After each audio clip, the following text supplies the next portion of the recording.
Honorable House Chairperson, the ACDP notes the mandate of DTIC to facilitate the creation of a conducive environment for companies and people to grow, consequently creating jobs. Using corollary logic, it could be argued that because jobs are not being created, evidenced by our high unemployment rate of 32.9%, this department is failing then to create an environment conducive for economic growth.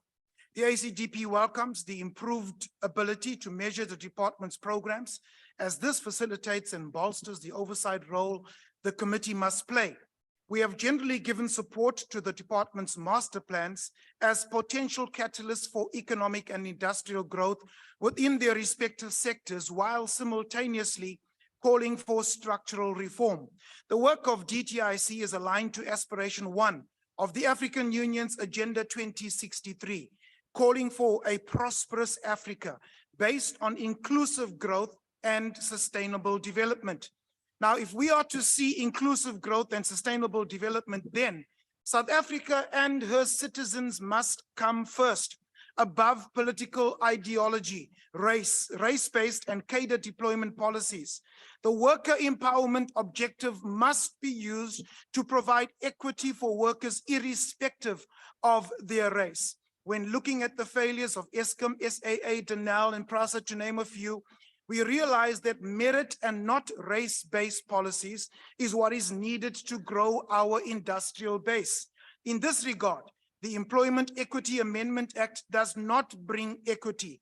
It is discriminatory, divisive, a relic of the apartheid job segregation law, and contradicts the declaration that South Africa belongs to all who live in it, black and white. And it also falls foul of Chapter 2, subsection 22 of our Constitution. The ACDP will continue to promote the beneficiation of its extracted minerals, where beneficiation transforms a mineral or group of minerals into a higher value product which can be consumed locally or exported. I wish to conclude with the plea from an ordinary South African. I quote, "I plead with you to please join forces with other political parties in Parliament and make a plan to reduce the levels of load shedding. Businesses are failing, even large companies.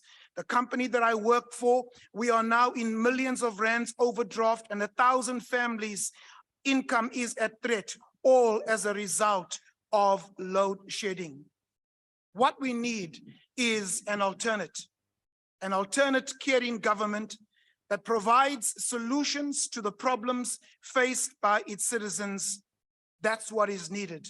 The ACDP is that alternate. Thank you.